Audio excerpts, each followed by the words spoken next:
السلام علیکم ورحمۃ اللہ وبرکاتہ۔ الحمد للہ رب العالمین والصلاة والسلام علی اشرف الانبیاء والمرسلین محمد وآلہ وصحبہ اجمعین، اما بعد فاعوذ باللہ من الشیطان الرجیم، بسم اللہ الرحمن الرحیم۔ ان اللہ لا يحب الكاذبین، وقال تعالی یا ایہا الذین آمنوا اجتنبوا کثیرا من الظن ان بعض الظن اثم ولا تجسسوا ولا یغتب بعضکم بعضا ایحب احدکم ان یأکل لحم اخیہ میتا فکرہتموہ واتقوا اللہ ان اللہ تواب الرحیم۔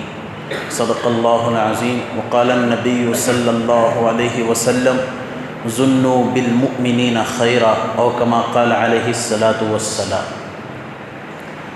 میرے محترم بزرگوں اور عزیز ساتھیوں، اللہ تبارک و تعالیٰ کا بے انتہا فضل و کرم ہے کہ اللہ تعالیٰ نے ہم تمام کو جمعہ کی مجلس میں بیٹھنے کی توفیق عطا فرمائی۔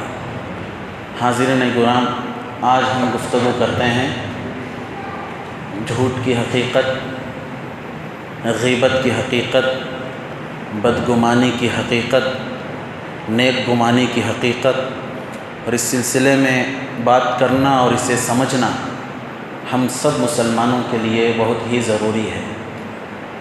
اگر گلی میں کچھ بچے شرارت کر رہے ہیں تو وہاں باپ پہنچ کر اپنے بچوں کو ڈانٹتا ہے، غیروں کے بچوں کو نہیں ڈانٹتا، تو ٹھیک اسی طریقے سے اسلام بھی اپنے ماننے والوں کو ڈانٹتا ہے، غیروں کو کیوں پوچھے گا؟ نہ سیاہی کے دشمن نہ سفیدی کے دوست، نہ سیاہی کے دشمن نہ سفیدی کے دوست، ہمیں بس آئینہ دکھانا ہے، دکھاتے رہیں گے۔ مانو نہ مانو آپ کو اختیار ہے، مانو نہ مانو آپ کو اختیار ہے، ہم اچھے اور برے لوگوں کو سمجھاتے رہتے ہیں۔ حاضرین گرامی، اللہ تعالیٰ نے اپنے کلام مجید کے اندر ارشاد فرمایا ان اللہ لا يحب الکاذبین۔ اللہ تعالیٰ جھوٹے لوگوں کو محبوب نہیں رکھتا۔ دوسری آیت میں فرمایا یا ایھا الذین آمنوا اجتنبوا کثیرا من الظن، اے ایمان والوں بہت زیادہ گمان کرنے سے بچو۔ ان بعض الظن اثم، اس لیے کہ بعض دفعہ گمان کرنا گناہ ہوتا ہے، بعض دفعہ گناہ کرنے کی وجہ سے، گمان کرنے کی وجہ سے گناہ ہی ہو جاتا ہے۔ ولا تجسسوا، خامخواہ جاسوسی نہ کرو۔ ولا یغتب بعضکم بعضا، آپس میں آپ ایک دوسرے کی غیبت نہ کرو۔ ایحب احدکم ان یأکل لحم اخیہ میتا، کیا تمہیں یہ بات پسند ہے کہ آپ اپنے مردار بھائی کا گوشت کھاؤ؟ فکرہتموہ، حقیقت میں یہ بات تمہیں پسند نہیں آئے گی۔ ان اللہ تواب الرحیم، اللہ بے شک توبہ کرنے والوں کو پسند فرماتا ہے۔ رسول کریم صلی اللہ علیہ وسلم نے ارشاد فرمایا ظنوا بالمؤمنین خیرا، مومنین کے ساتھ اچھا گمان رکھو۔ میں نے آیت پڑھی ان اللہ لا يحب الکاذبین، اللہ جھوٹے لوگوں کو پسند نہیں کرتا۔ ایک صحابی حضور اکرم صلی اللہ علیہ وسلم کے پاس اس عہد اور پیمان کو لے کر آئے، اللہ کے نبی اسلام لانے پر آپ کے ہاتھ پر بیعت کروں گا، مگر میری کچھ شرطیں ہیں۔ میں اسلام لے کر آؤں گا لیکن میری کچھ شرطیں ہیں۔ اے نبی، مجھے چوری کرنے کی عادت ہے، میں ایک نمبر کا چور ہوں، مجھے چوری کرنے کی عادت ہے، آپ مجھے چوری کی اجازت دیں گے۔ میں زانی ہوں، ایک نمبر کا زنا کرنے والا ہوں، میں آپ کے ہاتھ پر اسلام لے کر آؤں گا لیکن آپ مجھے زنا کرنے کی اجازت دیں گے۔ میں اول نمبر کا شرابی ہوں، مجھے شراب پینے کی عادت ہے، آپ اگر مجھے شراب پینے کی اجازت دیں گے تو میں ایمان لے کر آؤں گا۔ اور میں جھوٹ بھی بولتا ہوں، مجھے جھوٹ بولنے کی اجازت دے دیں، میں ایمان لے کر آؤں گا۔ حضور صلی اللہ علیہ وسلم نے فرمایا ٹھیک ہے، آپ اسلام لے کر آؤ، آپ ایمان لے کر آؤ، آپ کی 4 جو شرطیں ہیں اس میں سے آپ ایک شرط کو چھوڑ دیں، آپ جھوٹ بولنے کی شرط کو چھوڑ دیں، آپ جھوٹ نہ بولیں، آپ سچ بولیں، ٹھیک ہے آپ جو چاہیں کر لیں۔ تو رات ہوئی، وہ دن گزر گیا، اب رات آئی، تو رات میں جیسی تاریکی بڑھتی گئی، زنا کرنے کا خیال آیا، اسی خیال سے وہ صحابی نکلے، یعنی یہ اسلام لے کر آئے ہیں ابھی ابھی، یہ نہ مانے کہ صحابی ایسا کیوں کر رہے ہیں، جی اسلام ابھی لے کر آئے ہیں، اس لیے ان گناہوں سے بچنے کا حضور نے طریقہ بتایا ہے۔ تو نکلے، تو جیسے ہی جا رہے تھے تو خیال آیا میں اب زنا کے لیے جاؤں گا، زنا کرنے کے لیے جاؤں گا۔ پھر صبح کو حضور پوچھیں گے رات کیسی گزاری، تو مجھے کہنا پڑے گا میں نے زنا کر کے رات گزاری۔ توبہ توبہ، میں زنا نہیں کروں گا، اگر زنا کروں گا سچ بول دوں گا تو زنا کی مجھے سزا ملے گی، اس لیے میں زنا نہیں کروں گا۔ واپس آ گئے، اور تاریکی بڑی، چوری کا خیال آیا، چوری کا خیال آیا، چوری کرنے کے لیے گھر سے باہر نکلے، اور پھر یہ پہلے والا تصور پھر سے خیال میں دل میں آیا کہ میں اگر چوری کر لوں گا تو صبح سویرے حضور پوچھیں گے آپ نے رات کیسے گزاری، تو مجھے کہنا پڑے گا میں نے چوری کی ہے۔ اسلام میں چوری کی سزائے ہاتھ کاٹ دیے جائیں گے، تو مجھے ہاتھ کاٹ دیے جائیں گے، تو اس لیے میں سچ بولوں گا تو سزا کا مستحق ہوں گا، جھوٹ بولوں گا تو حضور سے وعدہ خلافی ہو جائے گی، اس لیے پھر واپس آ گئے۔ پھر خیال بڑھا، اور یہ خیال آیا کہ میں شراب پیوں گا، تو پھر ویسے ہی پہلے والا تصور آیا، شراب پی لوں، سچ بولوں، شراب کی مجھے سزا ملے گی، تو اس لیے تینوں گناہ سے بچ گئے۔ صبح سویرے حضور اکرم صلی اللہ علیہ وسلم کی خدمت میں حاضر ہوئے، حضور کے چہرے پر مسکراہٹ تھی۔ حضور نے اس صحابی سے پوچھا صحابی تم نے رات کیسے گزاری؟ اس صحابی نے کہا روحی فدا کا، میرے محبوب، میری جان، میرا مال، سب کچھ آپ کے اوپر قربان ہے۔ آپ نے ایسی شرط لگائی جو شرط معمولی سی تھی، عمل کرنے کی وجہ سے بڑی مہنگی پڑی، میں اچھا ہو گیا، تینوں گناہوں سے بچ گیا۔ تو میرے بھائیوں، یہ وہ واقعہ ہے جو حدیث پاک کے اندر رسول اکرم صلی اللہ علیہ وسلم نے ارشاد فرمایا، آدمی جھوٹ سے بچتا ہے، بہت سارے اس کے پیچھے ضمن میں فائدے ہو کے آ جاتے ہیں۔ آج ہمارے تاجر، ہمارے بیپار کرنے والے، ہماری تجارت کرنے والے مسلمان بھائی کہتے ہیں حضرت بغیر جھوٹ کے کیسے چلتا ہے، بغیر جھوٹ کے کیسے چلتا ہے؟ میرے نبی نے فرمایا التاجر الصدوق الامین مع النبیین والصدیقین والشہداء، سچے اور امانت دار تاجر قیامت کے دن نبیوں کے ساتھ، صدیقین کے ساتھ، شہداء کے ساتھ اٹھائے جائیں گے۔ جھوٹ کے بغیر کیسے چلتا ہے؟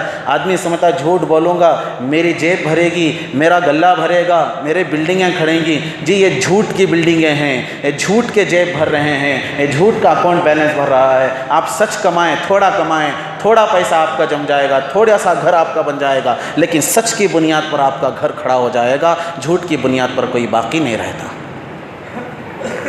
تو میرے بھائیوں، حضور اکرم صلی اللہ علیہ وسلم نے فرمایا یہ ایسا واقعہ جس سے صحابی نے کہا اللہ کے نبی آپ نے ایسی شرط لگائی، دیکھنے کو تو معمولی سی تھی لیکن عمل کرنے میں بڑی مہنگی پڑی، جو ساری برائیوں کو مجھے ختم کر دیا۔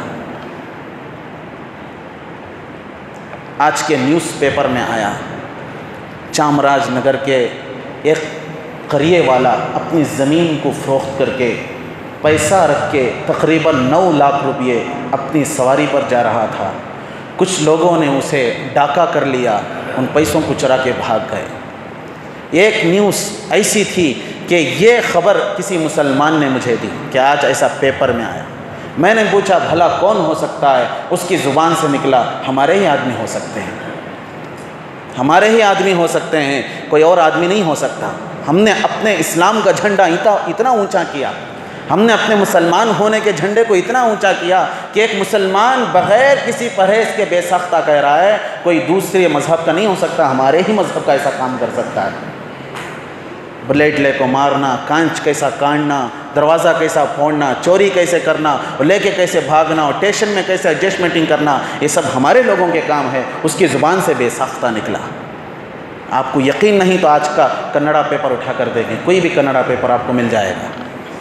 یہ ہمارے مسلمانوں اتنا نام اونچا کیا ہے۔ تو میرے بھائیوں، ان تمام چیزوں سے بچنا ہمارا ایک معیار ہے۔ غیروں کو ایسے بیان نہیں کی جاتے، غیروں کو قرآن کی آیت نازل نہیں ہوئی، غیروں کے لیے حضور نے حدیث پاک میں نہیں فرمایا ہوگا، کچھ فرمایا ہوگا، لیکن یہ ساری باتیں ہمارے لیے ہیں، اس لیے کہ ہمارے پاس اسلام کا میڈل ہے، مسلمان ہونے کا میڈل ہے، ہمارے لیے فرمایا گیا، اوروں کے لیے نہیں فرمایا۔ میں نے کہا نا، اسلام کے بچے ہیں ہم لوگ، جیسا باپ اپنے بچوں کو ڈانٹتا ہے، اسلام اپنے بچوں کو ڈانٹتا ہے۔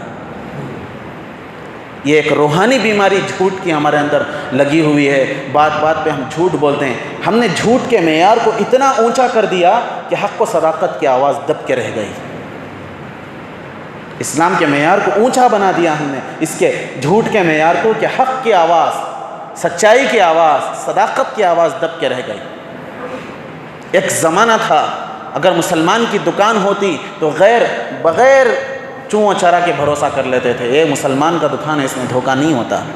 آج یہ زمانہ ایسا پستی کا جا رہا ہے، کہتے ہیں ارے ان کے دکان پہ کیوں جاتے ہو، ہمارے اپنے مذہب کے دکان والے ہیں وہاں پہ جاؤ، کیونکہ یہ لوگ جھوٹ بولتے ہیں، یہ لوگ دھوکہ دے دیتے ہیں، یہ لوگ زبان درازی کر دیتے ہیں، ٹال مٹول کر دیتے ہیں۔ یہ ہم نہیں، غیر کہہ رہے ہیں۔ اس لیے ہم لوگوں کو عبرت حاصل کرنی چاہیے۔ ہم لوگ کب سچائی کا سامنا کریں گے، کب ہماری صحیح تجارت ہوگی، سچی تجارت کب ہوگی، ہماری ترازو کا وزن جھکنے والا کب ہوگا، اب اٹھ رہا ہے، جھکنے والا کب ہوگا۔ اللہ ہم سب کو اس سے پرہیز کرنے کی، تقوی اور طہارت کی زندگی گزارنے کی توفیق عطا فرمائے۔ ایک دوسری بیماری، روحانی بیماری ہماری غیبت کی ہے۔ غیبت کی اللہ نے کہا وَلَا يَغْتَبْ بَعْضُكُمْ بَعْضًا، اللہ کے کلام میں ہے تم ایک دوسرے کی غیبت نہ کرو۔ غیبت ایسی چیز کہ ہم اپنے ہی بھائی یا اپنے ہی بہن یا اپنے ہی رشتہ داروں کے بارے میں، ان کے غائب آنے میں دوسروں کے پاس جا کر ایسی بات کہنا، اگر ان کو معلوم پڑے تو برا لگے۔ ام المؤمنین حضرت عائشہ صدیقہ رضی اللہ تعالی عنہا نے حضور اکرم صلی اللہ علیہ وسلم کی خدمت میں آ کر کہا، حضرت ام سلمہ تھوڑی گڈی ہیں۔ کیا ہیں؟ تھوڑی کوتاہ قد ہیں، تھوڑی گڈی ہیں۔ تو حضور کا چہرہ سرخ ہو گیا، لال ہو گیا، آپ کو غصہ آ گیا۔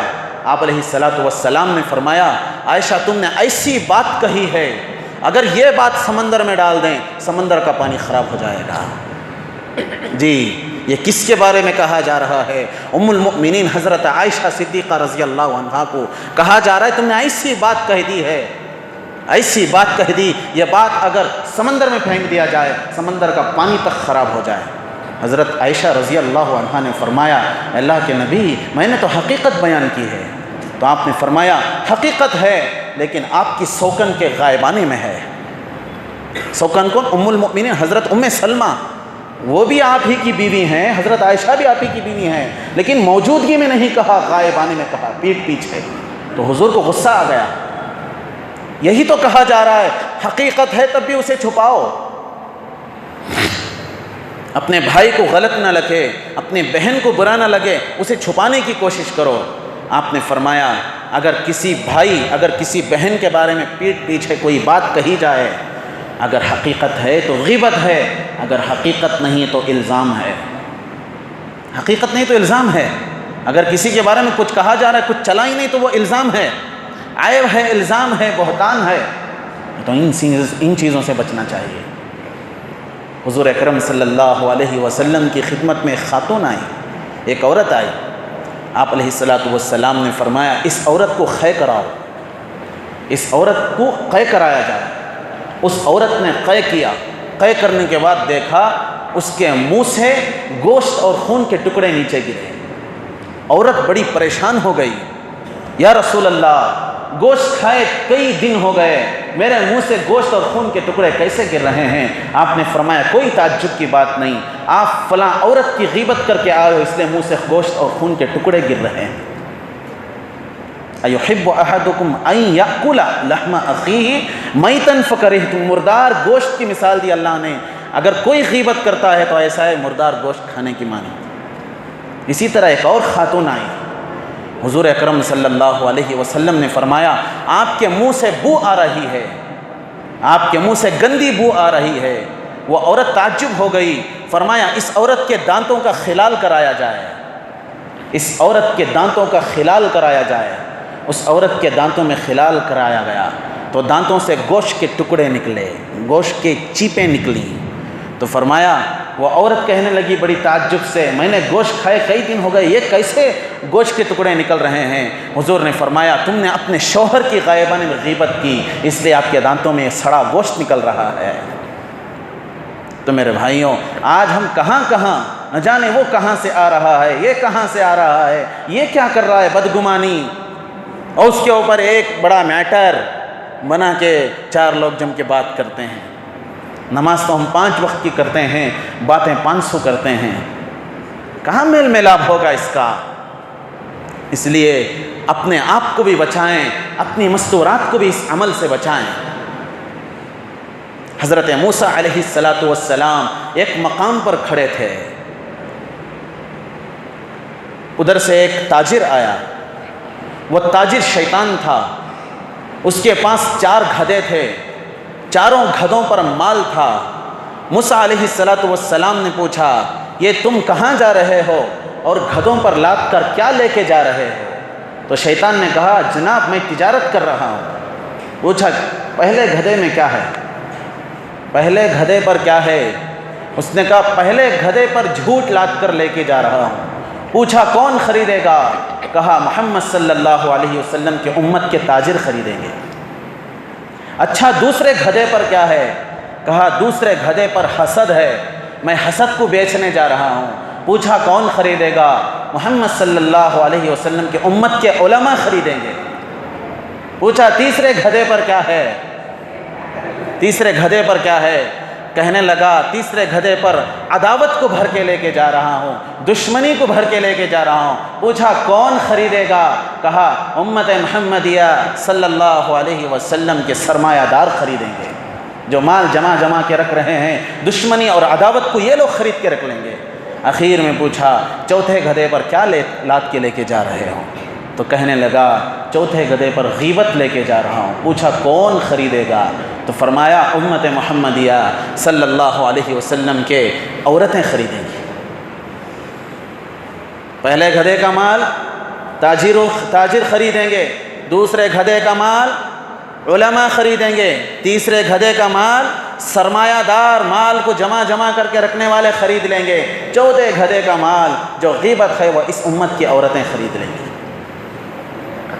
وہ جسم میں کھجلی ہوتی ہے تو کھجانے میں کتنا مزہ آتا ہے، وہ غیبت کرنے میں بھی اتنا بھی مزہ آتا ہے ہمارے لوگوں کو۔ کہیں پیٹھ پہ چول ہو گئی، کہیں بدن پہ چول ہو گئی، ابھی کھجلی ہو رہی ہے، کھجلی کے مٹنے میں جتنا مزہ آتا ہوگا اس سے کہیں زیادہ ایک دوسرے کا گانے میں مزہ آتا ہے۔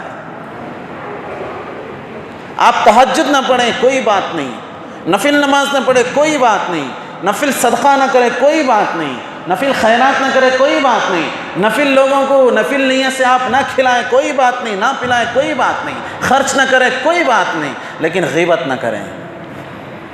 آپ کی 1000 تہجد کی نماز کی رکعتوں کو ضائع کر دے گی غیبت، آپ کے 1000 نفلی صدقات کو ضائع کر دے گی غیبت، آپ کے خیرات کو ضائع کر دے گی غیبت۔ اتنا بڑا گناہ، الغیبت اشد من الزنا، زنا سے بھی بدتر گناہ ہے تو وہ غیبت ہے۔ حضور اکرم صلی اللہ علیہ وسلم نے پسند نہیں فرمایا، آپ کو غصہ آ جاتا تھا اگر کوئی غیبت کرتا تھا۔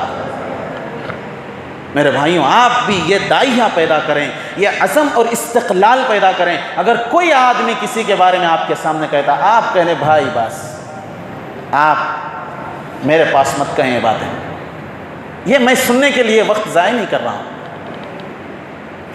کچھ کہو کچھ نہ سنو، بس انتظار کرو اور خاموش رہو، اور دیکھو آپ کی خاموشی کو کون سمجھتا ہے۔ اس لیے میرے بھائیوں ہم خاموش رہیں، ترکہ ما لا یعنی، بیکار باتوں سے بچیں، ہمیں اس سے کوئی فائدہ لینا دینا نہیں ہے۔ یہ ہماری روحانی بیماری ہے، اسے ہم کو جڑ سے ختم کرنا ہے۔ ایک روحانی بیماری بدگمانی کی ہے، ان بعض الظن اسم، بعض گمان گناہ ہوتے ہیں۔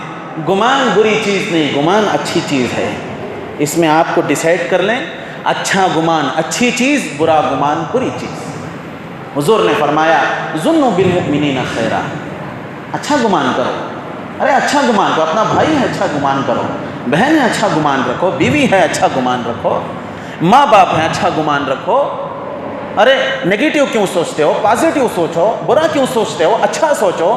حضرت نے ایسا کیا ہوگا، میرے والد نے ایسا کیا ہوگا، میرے بہن نے ایسا کیا ہوگا، میرے بھائی نے ایسا کیا ہوگا، اس طریقے سے کیا ہوگا، یہ صحیح ہوگا، غلط نہیں ہوگا۔ آپ 1 دفعہ نہیں، 2 دفعہ نہیں، 3 دفعہ آپ اچھا گمان کریں، 4تھی دفعہ آپ کے پاس کوئی دلیل ملتی ہے، فتبینوا، تحقیق کرو، دلیل ملتی ہے، فتبینوا، تحقیق کرو، اس کے بعد آپ ایک فیصلے پر آؤ کہ جی یہ غلط ہے۔ اسلام کے ماننے والوں کو بڑی بڑی باریکیاں تک بتاتا ہے کہ آپ کس طرح سے آپ کو زندگی کرنا ہے. باقی ایک گمان پر ہمارا فیصلہ، جھٹ خفا ہم ہو جاتے ہیں، جھٹ کے مان فیصلہ کرتے ہیں ایسا ہی ہوا ہوگا. جی اس ماحول کو ختم کریں. بسا اوقات آپ کے حج، آپ کے عمرے، آپ کے نمازیں اتنے کام نہیں آتی جتنا کام آپ ان چیزوں سے بچیں گے تو کام آ جاتا ہے. اللہ اس امت کے افراد کو، اس امت کے لوگوں کو غیبت سے، چوری سے، زنا سے اور جھوٹ سے حفاظت فرمائے. میرے بھائیوں، ہم لوگوں کو اچھی باتوں کی طرف، اچھے گمان کی طرف، اچھے خیال کی طرف، اچھے ایک سوچ کی طرف آنا چاہیے. بری طرف جانے سے کچھ بھی نہیں ملتا. برے لوگوں کی طرف چلے جانے سے، برے خیالات کی طرف چلے جانے سے، بری سوچ رکھ کر زندگی گزارنے سے کچھ بھی نہیں ملتا. ارے ایک آدمی آتا ہے، ہم اچھی بات کر لیں، ہمیں کیا بگڑ جاتا ہے؟ نہیں بات کرنا، آپ خاموش بیٹھ جائیں. اللہ تعالیٰ نے اپنے کلام کے اندر ارشاد فرمایا، ہر نکاح پڑھانے والا قاضی یہ آیت پڑھتا ہے، یا ایھا الذین آمنوا اتقوا اللہ وقولوا قولا سدیدا. اے ایمان والو، اللہ سے ڈرو، بات کرو تو سیدھی بات کرو. یصلح لکم اعمالکم ویغفر لکم ذنوبکم. اللہ تمہارے اعمال کی اصلاح کرے گا، تمہارے اعمال کو اچھا بنائے گا. ویغفر لکم ذنوبکم، تمہارے گناہوں کو مٹائے گا، معاف کرے گا. ومن یطع اللہ ورسولہ، جو اللہ اور اس کے رسول کی اطاعت کرتا ہے، فقد فاز فوزا عظیما، تحقیق کے وہ بہت بڑی کامیابی کو پہنچتا ہے. ہم لوگوں کا معیار کتنا گر چکا ہے میرے بھائیوں، کتنا گر چکا ہے. ہمارا معیار دکان میں گر چکا، مکان میں گر چکا، سڑک پر ہمارا معیار گر چکا. کوئی ٹوپی پہن کے گھومتا ہے پھرتا ہے تو اسے گھور گھور کر دیکھا جا رہا ہے، اس لیے کہ ہمارے اخلاق کا معیار گر چکا ہے. آپ کا کام ہونا ہے اچھے اخلاق سے پیش آئیں، آپ کا کام ہونا ہے سچی بات سے پیش آئیں، آپ کا کام ہونا ہے سیدھے طریقے سے پیش آئیں. بڑا افسوس ہوتا ہے، دفتروں میں ہمارے دانت دکھتے ہیں، دفتروں میں جہاں ہمارا کام ہونا ہے ہماری مسکراہٹ کا کیا کہنے. کسی آفیسر کے پاس ہمارا کام ہونا ہے، ہماری مسکراہٹ کا کیا کہنے. ہمارا کوئی مسلمان بڑا ہے، اچھی کرسی پر ہے، اس کے پاس ہمارا کوئی کام ہونا ہے تو ہمارا سلام کا کیا کہنے، ہمارے کلام کا کیا کہنے، ہمارے مطلب کا کیا کہنے، ہمارے مقصد کا کیا کہنے، ہمارے مسکراہٹ کا کیا کہنے، ہمارا اخلاق کا کیا کہنے. وہی ایک عام مسلمان ہے، وہی ایک عام مومن بھائی ہے، اس سے ہمارا کوئی کام نہیں ہے، اس سے ہمارا کوئی لیوا دیوی نہیں ہے. اگر کوئی وہ چیز پوچھتا ہے، اگر کوئی وہ بات چیت کرتا ہے تو ہمارے اخلاق کا کیا کہنا. جی یہ سچ اور غلط کا فرق قیامت کے دن اللہ تعالی ہمیں دکھائے گا.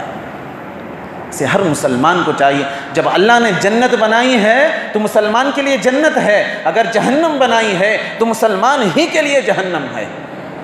جب جنت اور جہنم دونوں مسلمان کے لیے ہے تو سچ اور غلط کا فرق بھی دونوں مسلمان کے لیے ہے، غیروں کے لیے نہیں ہے. غیر اگر جھوٹ بولتا ہے تو اس کے لیے کوئی پکڑ نہیں ہے، بشرطے کہ وہ ایمان کے ساتھ دنیا سے جائے گا.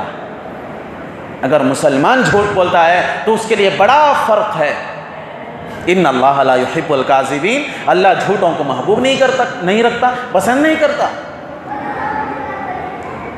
کیا ہوگا جھوٹ بول ڈالے تو، کیا ہوگا ایک کرتی دھوکہ دیا لے تو، کیا ہوگا ردی مال دیا لے تو، کیا ہوگا غلط مال دیا لے تو کیا ہوگا. اگر قبر کے کیڑے بتائیں گے کیا ہوگا، حشر کے فرشتے بتائیں گے کیا ہوگا، ڈنڈے بتائیں گے کیا ہوگا، یہ ہمیں اب نظر نہیں آتا. حضور اکرم صلی اللہ علیہ وسلم معراج کے سفر پر گئے تو آپ کو بہت سارے لوگوں کے جہنم میں جتنی سزائیں ہوتی ہیں وہ سزائیں دکھائی گئیں. آپ کے رہبر حضرت جبرائیل تھے، جبرائیل بتائے جا رہے تھے کہ یہ گناہ کے لیے یہ سزا ہے، یہ گناہ کے لیے یہ سزا ہے، یہ گناہ کے لیے یہ سزا ہے.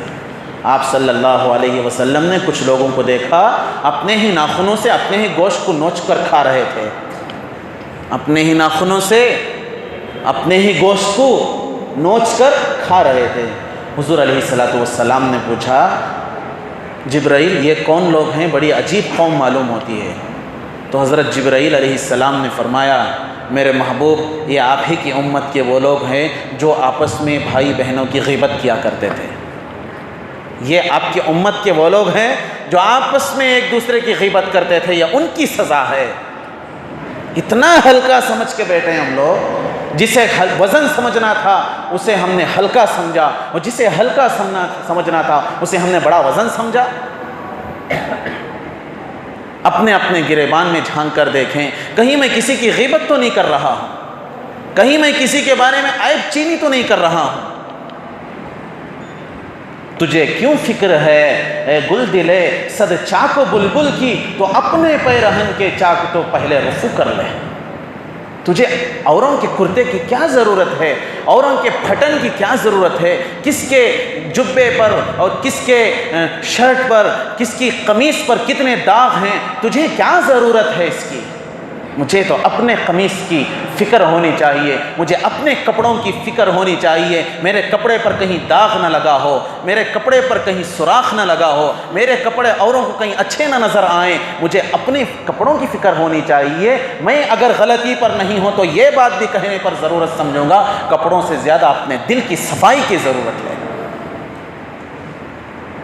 ہم نے اپنے دلوں کو سیاہ کیا، اپنے دلوں کو کالا کیا، اوروں کے دلوں پر داغ لگاتے رہے، اوروں کے کپڑوں پر داغ لگاتے رہے۔ مجھے افسوس کے ساتھ یہ بات بھی کہنا پڑتا ہے، جس مؤذن کی اذان کو سن کر جواب دیتے ہیں، جس امام کے پیچھے نماز پڑھتے ہیں، جس خطیب کے خطبوں کو سن کر تمہیں یہ ہمت ہوتی ہے ہم اس کو عمل کر سکتے ہیں، تو ایسے لوگوں کی بھی مسجد کے باہر جا کر غیبت کرتے ہیں۔ بڑے افسوس کی بات ہے۔ ارے آپ کی نمازوں کا کیا حال ہوگا؟ یوم ندعو کل اناس بامامہم، اللہ نے کلام کے اندر ارشاد فرمایا قیامت کے دن انجینئر کو، ڈاکٹر کو نہیں بلایا جائے گا، قیامت کے دن آفیسرز کو نہیں بلایا جائے گا، M L A M P کو نہیں بلایا جائے گا۔ یوم ندعو کل اناس بامامہم، تمہارے اماموں کو تمہارے سامنے کھڑایا جائے گا۔ کیا آپ کے پیچھے نماز پڑھتے تھے یا نہیں؟ بتاؤ، آپ کے پیچھے نماز پڑھتے تھے نہیں؟ امام اگر گواہی دے گا ہاں یہ ہمارا مصلی ہے، خطیب اگر گواہی دے گا ہاں یہ میرا مخاطب ہے، مؤذن اگر گواہی دے گا ہاں یہ میری اذان کو سنتے تھے، جواب دیتے تھے، بخشا جائے گا، راستے ہموار کیے جائیں گے، ہاں یہ اس کا مصلی ہے۔ کسی انجینئر کا ذکر نہیں کیا، کسی بڑے آفیسر کا ذکر نہیں کیا، کسی پردھان منتری کا ذکر نہیں کیا، امام کا ذکر کیا اللہ نے۔ یوم ندعو کل اناس بامامہم، جس مصلی پر کھڑے ہو کر نماز پڑھانے والا امام، اس کے پیچھے تابع اس امام کے کہنے والا مصلی مسجد کے باہر جا کر اسی کی غیبت کرے، یہ کتنے بڑے برداشت کی بات ہے۔ ارے ہر مسجد کا یہی حال ہے۔ ارے ہم کب تک سدھریں گے؟ کب تک ہم صحیح ہو جائیں گے؟ بھائی وہ صحیح ہیں تو صحیح، وہ غلط ہیں تو غلط، ان کو چھوڑ دو یار۔ ہم اپنی نماز کو صحیح کریں گے، ہم اپنے اعمال کی فکر کریں گے، ہم اپنی آخرت کی فکر کریں گے۔ دشت تو دشت، دریا بھی نہ چھوڑے ہم نے، بحر ظلمات میں بھی دوڑا دیے گھوڑے ہم نے۔ اللہ ہماری حفاظت فرمائے، اللہ اس امت کی حفاظت فرمائے۔ کہیں ایسا نہ ہو کہ ہم بڑی بڑی نمازیں پڑھیں، بڑے بڑے صدقات کریں، حج ایک پہ ایک، ایک پہ ایک، عمرہ ایک پہ ایک، ایک پہ ایک کرتے رہیں، پھر اس کے بعد کہیں ہماری زبانوں سے کسی کو تکلیف ہو جائے، ہمارے دل سے کسی کو تکلیف ہو جائے، ہمارے عمل سے، ہمارے ہاتھ پیر سے کسی کو تکلیف ہو جائے، تو کتنا بڑا گناہ ہوگا۔ کہیں اٹک نہ جائیں ہم قیامت کے دن۔ المسلم من سلم المسلمون من لسانہ و یدہ، سب سے بہترین مسلمان، قربان جائے سرکار کی زبان پر، سب سے بہترین مسلمان وہ ہے جس کے ہاتھ سے، جس کی زبان سے کسی کو تکلیف نہ ہو۔ ہماری زبان بھی محفوظ ہو، ہمارے ہاتھ بھی محفوظ ہو، ہمارے قدم بھی محفوظ ہو، کہیں ایسا قدم نہ اٹھا دیں جس سے امت مسلمہ کو تکلیف ہو۔ نادانی الگ بات، جہالت الگ بات، معلومات نہیں تھے الگ بات، معلوم کر کے، معلومات رکھ کر، جان بوجھ کر کرنا بہت بڑا گناہ ہے۔ اللہ ہم سب کی حفاظت فرمائے۔ انشاءاللہ عمل کریں گے۔ اللہ تعالیٰ سے دعا ہے اللہ ہم سب کو غیبت سے، جھوٹ سے، برے گمان سے، شکوک و شبہات سے، ایک دوسرے پر حسد کرنے سے حفاظت فرمائے۔ کہنے سننے سے زیادہ عمل کی توفیق عطا فرمائے۔ سنتیں پڑھ لے۔ وآخر الدعوانا ان الحمد للہ رب العالمین۔